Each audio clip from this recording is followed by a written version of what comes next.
Bangladesh cricket board যেদিন ঘোষণা দিল যে তারা ইন্ডিয়াতে গিয়ে এই বিশ্বকাপটা খেলবে না, আইসিসিকে এটা জানাচ্ছে, তারপর থেকেই আমরা দেখতেছি ফেসবুকে, বিভিন্ন মিডিয়ায়, প্রমিনেন্ট মিডিয়ায়, সব জায়গায় ভয়াবহ একটা প্যানিক, ভয়াবহ একটা আতঙ্ক যে ভাই আমরা যদি বিশ্বকাপ খেলতে না যাই তাহলে আমাদের সব শেষ, আমাদের ক্রিকেট শেষ হয়ে যাবে। কেন শেষ হয়ে যাবে?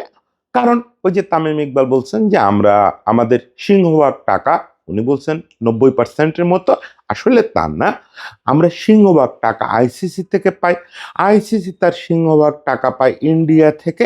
এইসব কারণে আমাদের আর টাকা পয়সা দিবে না, আমাদের এখন বিশ্বকাপ থেকে বের করে দিবে। এমনকি একেবারে টপ টপ মিডিয়ায় এরকম নিউজ প্রকাশিত হওয়া শুরু হলো যে অলরেডি আইসিসি জানায় দিছে তোমরা খেললে খেলো, না খেললে না খেলো, তোমরা ওয়াক ওভার দিয়ে দাও। মানে পুরো পরিস্থিতিটা এরকম যে একটা ছেলের হাতের মোয়া, এবং সবাই সেইভাবে কান্নাকাটি করতেছেন, সেইভাবে চিল্লাপাল্লা করতেছেন। যারা ইন্ডিয়াতে বিশ্বকাপ খেলতে যাওয়ার বিপক্ষে কথা বলতেছেন তাদেরকে পাল্টা আক্রমণ করা হচ্ছে যে ভাই আপনারা দেশের ক্রিকেট ধ্বংস করে দিতে চাচ্ছেন, আপনারা কিচ্ছু বুঝতেছেন না, এটা কত বড় একটা ষড়যন্ত্র, দেশের ক্রিকেট শেষ হয়ে যাবে, অমুক তমুক। মানে পুরো ব্যাপারটার ভিতরে একটা ভয়াবহ আতঙ্কের রাষ্ট্র তৈরি করার চেষ্টা আছে। মানে আমি বলি ত্রাসের রাজ, ত্রাসের রাজ। এই ত্রাসটা কোত্থেকে তৈরি হলো? আসলেই কি আইসিসি চাইলেই আমাদেরকে, এই আমরা ইন্ডিয়ায় খেলতে না গেলে বলতে পারে যে না তোমরা না চাইলে না আসো? এটা বলার এখতিয়ার আইসিসির আছে? আসলেই কি আমরা ইন্ডিয়ায় খেলতে না গেলে আমাদের যে বরাদ্দ, যে টাকাটা 2027 সার্কেল পর্যন্ত, এখান থেকে 1 টাকাও কেটে নেওয়ার অধিকার তাদের আছে? মানে সেই সুযোগ আছে? কোনোভাবেই না, এগুলো কিছুই নাই। নাই বলেই এই আজকে আপনি যখন কন্টেন্ট দেখতেছেন, যদি আপনি মর্নিং শিফটে দেখে থাকেন কোনো কারণে, তার আশেপাশে কোনো এক সময় জয়শাহ একটা ইমার্জেন্সি বৈঠকে বসতেছেন ইন্ডিয়ান ক্রিকেট বোর্ডের লোকজনের সঙ্গে, ইন্ডিয়ান রাষ্ট্রের লোকজনের সঙ্গে। এবং ইন্ডিয়ান মিডিয়া কিন্তু শুরু থেকে বলতেছে যে এটা বিরাট ইস্যু, বাংলাদেশ আপার হ্যান্ডে আছে। এখন আমি এই জায়গাটায় একটু এই ব্যাপারগুলো একটু বলতে চাই যে কেন আমরা আগে নতজানু হয়ে যাই, আমাদের বোদ্ধারা কেন আগে থেকেই আতঙ্কিত হয়ে যান এবং আতঙ্ক ছড়ান যে আমাদের ক্রিকেট শেষ হয়ে যাবে, আমরা ইন্ডিয়ায় খেলতে না যাওয়ার কথা বলা মানেই সব শেষ। এই যে আতঙ্কের জায়গাটা, এটার কি আদৌ কোনো ভিত্তি আছে কিনা, সেই জিনিসটা একটু আজকে আলোচনা করতে চাই। দেখেন, শুরুতেই এটা অস্বীকার করার কোনো উপায় নেই যে বিশ্ব ক্রিকেট, আমাদের কথা বাদ দেন, আমরা নিজেরা সার্ভাইভ করতে পারবো। অনেক দেশের ক্রিকেট নিজেরা সার্ভাইভই করতে পারবে না যদি ইন্ডিয়ান টাকাটা, এই মুহূর্তে যে স্ট্রাকচারে পৃথিবী চলে, পৃথিবীর ক্রিকেট, ইন্ডিয়ান টাকাটা যদি না ঢোকে আইসিসিতে এবং অন্যান্য ফরম্যাটে, আরও অনেক ফরম্যাট আছে, সেভাবে না ঢোকে, তাহলে বিশ্ব ক্রিকেটটি সার্ভাইভ করতে পারবে না। এটা অস্বীকার করার কোনো উপায় নেই। কিন্তু এই পরিস্থিতিটাও কিন্তু আসলে জোর করে তৈরি করে রাখা হয়েছে। এইটাও আসলে অরিজিনাল পরিস্থিতি না। এই পরিস্থিতিটা ভাঙা যায়, সেটা হারুন লরগাত, এহসান মানি, অনেকে অনেকবার অনেক ফর্মুলা দিচ্ছেন, সেটা এইরকম, মানে আমাদের এবার দেখতেছেন না যেসব লোক ওই যেই ভয় ছড়াচ্ছে, এরকম নতজানু লোকেদের কারণে কখনো এক্সিকিউট করা যায় নাই। নানা রকম পরিকল্পনা আছে যে আমরা কিভাবে ইন্ডিয়ার এই দুষ্ট চক্র থেকে বের হয়ে আসতে পারি। দেখেন, আমি কিন্তু ইন্ডিয়া বিরোধী না। যদি কেউ মনে করে থাকেন, আমি আসলে কোনো দেশ বিরোধী না। দেশ মানে তো মানুষ, পৃথিবীর কোনো দেশের মানুষ বিরোধী না। এবং আমি জানি ইন্ডিয়ার সংখ্যাগরিষ্ঠ মানুষ এরকম না। ইন্ডিয়া ঘটনাচক্রে এখন রাষ্ট্র ক্ষমতায় যারা আছেন এবং দীর্ঘদিন ধরে ক্রিকেট ক্ষমতায় যারা ছিলেন বা আছেন, তারা আসলে দুষ্ট, এদের বিরোধী আমি।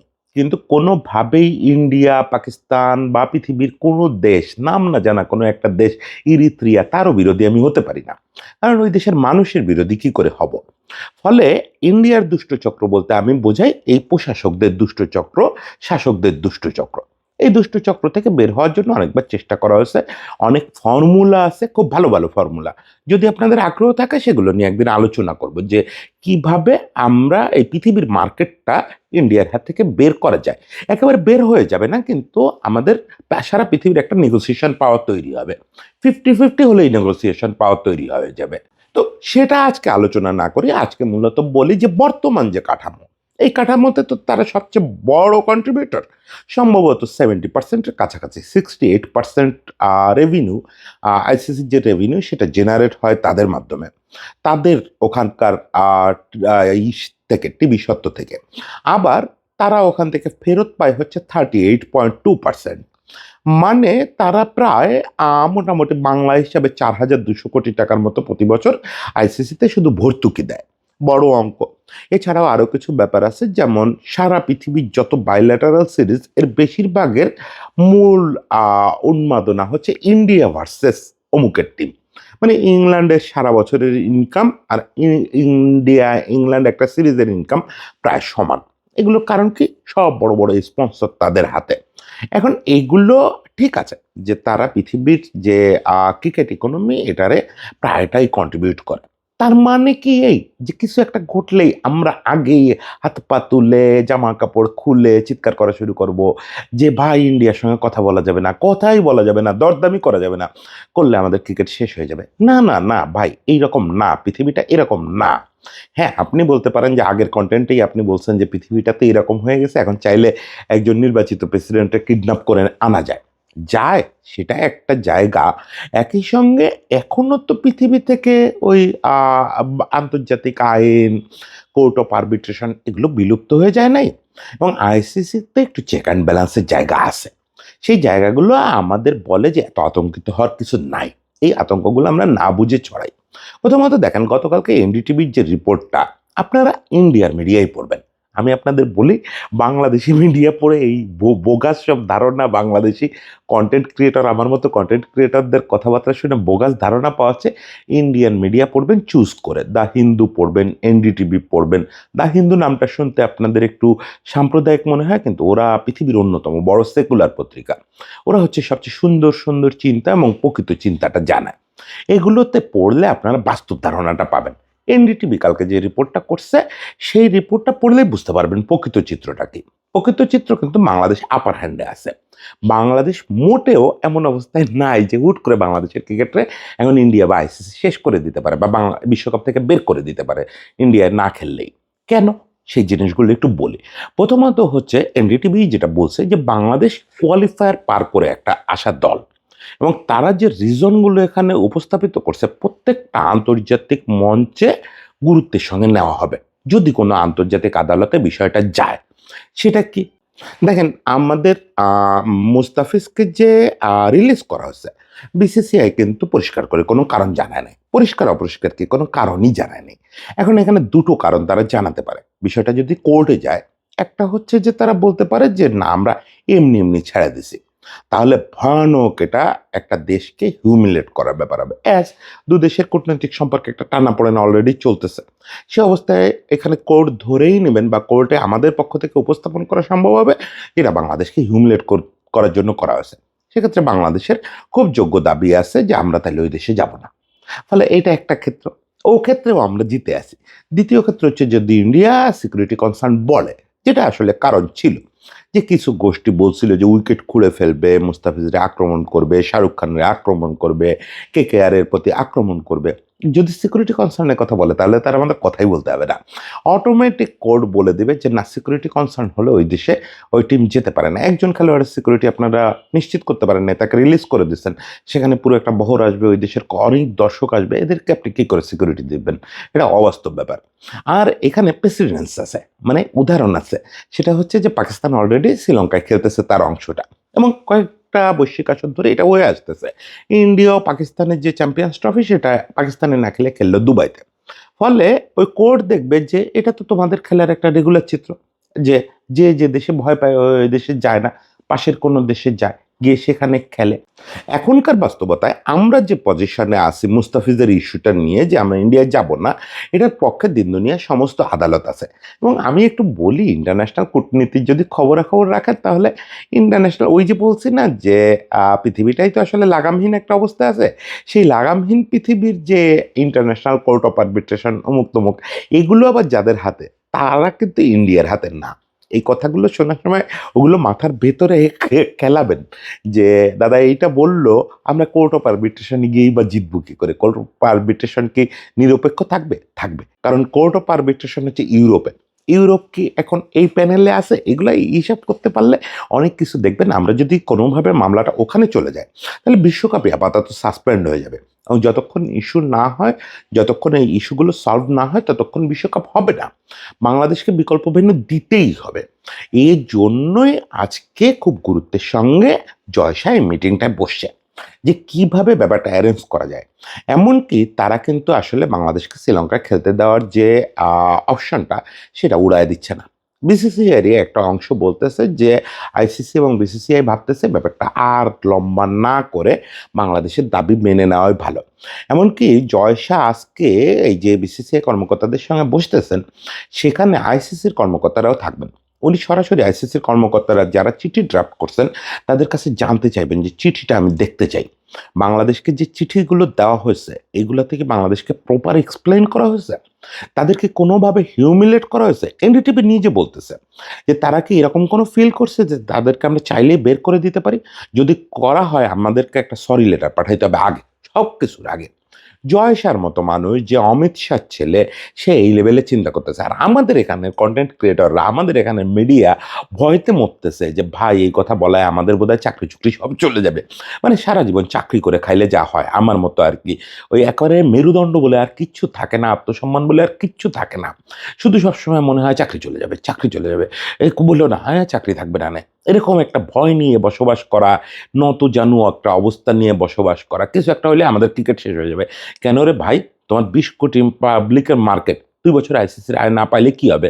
তোমার ব্যাংকে এখনো 1500 কোটি টাকা পড়ে আছে, ওইটাকে দিয়ে তো 5 বছর ক্রিকেট চলবে। 5 বছর পরে পৃথিবীর চিত্র কোথায় দাঁড়াবে কেউ জানে? ক্রিকেট এত সহজে ধ্বংস হবে না।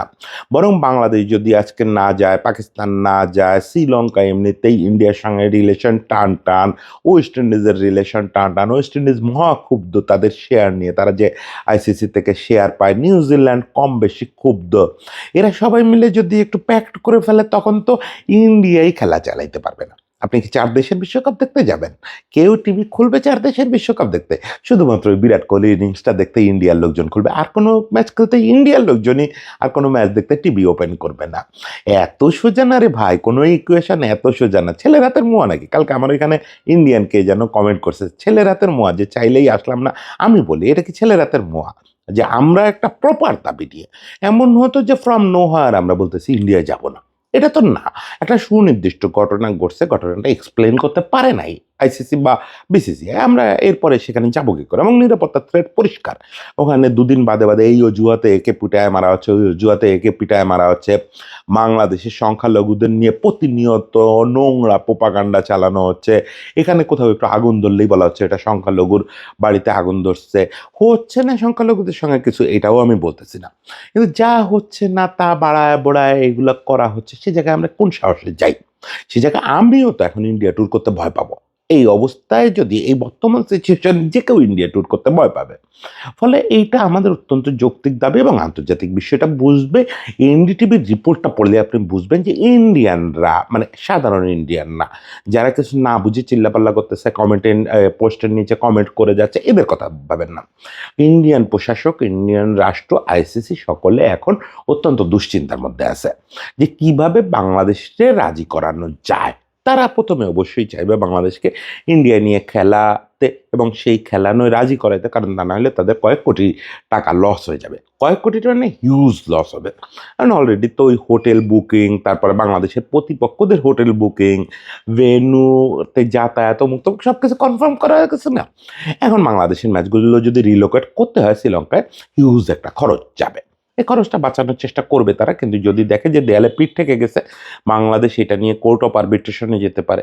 বাংলাদেশ যদি অনড় থাকে যে না যাবই না, আমি কালকেও যেটা বলছি, বাংলাদেশ যদি এখন কোনো কথা না বলে, শুধু যতবার ফোন আসবে, যতবার মেইল আসবে, ওখানে যদি লেখে নো মিন্স নো, না এত অভদ্রভাবে জবাব দেওয়া যাবে না, কিন্তু এই অবস্থানটা যদি রাখে নো মিন্স নো, তাহলে শেষ পর্যন্ত বাংলাদেশের খেলা হয় রিলোকেট করতে হবে, নতুবা বিশ্বকাপ স্থগিত হবে। আমি আপনাকে বলি, যারা ভয় দিচ্ছে, যত প্যানিক ছড়াচ্ছে, যত বোদ্ধা সাজার চেষ্টা করতেছে যে বাংলাদেশের ক্রিকেট ধ্বংস হয়ে যাবে, প্রত্যেককে একটা জিনিস বলেন যে হয় বিশ্বকাপ স্থগিত হবে, নতুবা বাংলাদেশ শ্রীলঙ্কায় খেলবে।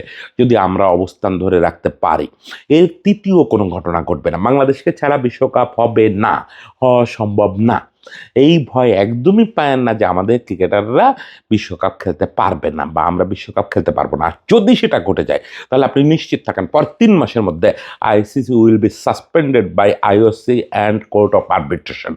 আইসিসির অস্তিত্বই সংকটের মধ্যে পড়বে, আইসিসি ভেঙে যাবে, আইসিসি টিকে থাকতে পারবে না যদি বাংলাদেশকে ছাড়া বিশ্বকাপ হয়।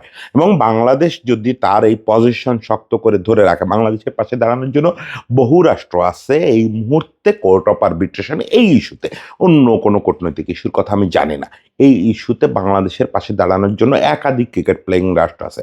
সবচেয়ে বড় কথা, এরকম একটা ডিসিশন কখনো আইসিসি প্রেসিডেন্ট নিতে পারে না একা একা, যে কোনো একটা দেশকে ছাড়া বিশ্বকাপ হবে এরকম ডিসিশন করতে গেলে বোর্ড মিটিং করতে হয় এবং সেখানে মানে আপনার সংখ্যাগরিষ্ঠ না, শুধু আইসিসির একটা ব্যাপার আছে, এরকম গুরুত্বপূর্ণ ইস্যুগুলো সংখ্যাগরিষ্ঠ ভোটে পাশ হইলে হয় না। যে টেস্ট প্লেয়িং নেশন 11টা না 12টা, এখন ওই 7 ভোট পেলেই হবে তা না, এখানে সম্ভবত 10 ভোট পেতে হয়। 10 ভোট তো পাবে না, পাকিস্তান তো ভোট দিবে না, আমরা তো ভোট দিব না। 12 ভোটে 2 ভোট তো এখানেই গেল, আর একটা দুটো ভোট আছে আমাদের, যেগুলো এই ইংল্যান্ড অস্ট্রেলিয়া যতই ইন্ডিয়ার প্যাকেটের লোক হোক, তারাও এই ইস্যুতে সভ্যতার কারণে তারা এটা মেনে নেবে না। তারা বলবে না, এইভাবে বিশ্বকাপ হয় না, বাংলাদেশ কোয়ালিফাই করে আসছে, তাকে ছাড়া কীভাবে বিশ্বকাপ হবে। সব মিলে প্যানিক হওয়ার কিছু নাই, একদমই প্যানিক হবেন না, একদমই ভয় পাবেন না। মানে এখানে কোনো জোশের ব্যাপার না, কোনো দুঃসাহসের ব্যাপার না, কিছুই না। আমরা খুব নৈতিক একটা অবস্থানে আছি এবং সঠিক একটা অবস্থানে আছি যে আমাদের সঙ্গে একটা অপমান করা হচ্ছে, আমাদের একটা খেলোয়াড়কে, ওই খেলোয়াড়কে অপমান করা মানে আমাদের জাতীয়তাকে অপমান করা। 2 নম্বর হচ্ছে আমরা নিরাপত্তার রিয়েল থ্রেট ফেল করতেছি। এরকম একটা অবস্থায় আমরা বিশ্বকাপ ওখানে খেলতে যাব না, এটা খুব সরল একটা অবস্থান, এটা কোনো যুদ্ধংদেহী অবস্থান না, আমরা যুদ্ধও করতে চাই না, কিছুই করতে চাই না। ফলে এই সরল একটা অবস্থানের কারণে মোটেও এইসব প্রোপাগান্ডায় ভয় পাবেন না যে বাংলাদেশের ক্রিকেট শেষ হয়ে যাবে, বাংলাদেশের কোনোদিন ক্রিকেট হবে না, বাংলাদেশ টাকা পাবে না। একদম ফালতু কথাবার্তা, একদম ফালতু কথাবার্তা। সবাই ভালো থাকবেন, নির্ভয়ে থাকবেন, এই পক্ষে শক্ত থাকতে বলবেন সবাইকে। আমাদের বোর্ড যেন কোনোভাবে নতি স্বীকার না করে, যে না তাইলে বোর্ডও যদি ভয় পেয়ে যায় তাহলে বিপদ। এবং বোর্ডের অনেকে ভয় পাচ্ছে, এটা আমি আপনাকে জানায় রাখি, বোর্ডের অনেকে ভয় পাচ্ছে, তাদের স্বার্থের কারণে ভয় পাচ্ছে। ফলে এই কোনো ভয়ে পাত্তা দিবেন না। সবাই ভালো থাকবেন, সবার জন্য শুভেচ্ছা।